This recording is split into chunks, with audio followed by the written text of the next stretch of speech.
సైఫ్ అలీ ఖాన్‌ని పొడిచిన వ్యక్తి మనకు నిన్న థానేలో దొరికాడు. అయితే ఆ వ్యక్తి మన దేశానికి సంబంధించిన వ్యక్తి కాదు. ఎందుకంటే అతని దగ్గర ఆధార్ కార్డ్ లేదు, రేషన్ కార్డ్ లేదు, ఎటువంటి సర్టిఫికేట్ కూడా లేదు.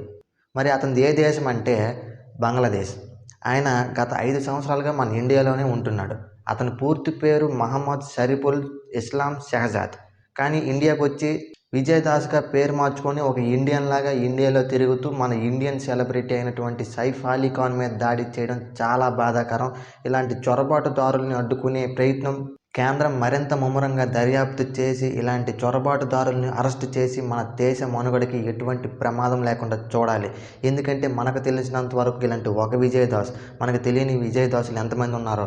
సైఫ్ అలీ ఖాన్ మీద దాడి చేసిన వ్యక్తి భారతీయుడు కాదు, పక్క దేశస్థుడు అని పక్క దేశాలకు తెలిస్తే మన సెక్యూరిటీ చాలా వీక్ అని వాళ్ళు అనుకుంటారు.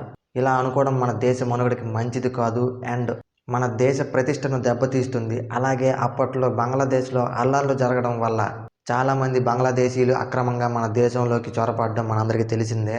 అయితే దీని మీద వెంటనే కేంద్రం స్పందించి త్వరగా యాక్షన్ తీసుకోవాలని కోరుకుందాం. మరి దీని మీద మీ అభిప్రాయం ఏంటో కామెంట్ చేయండి.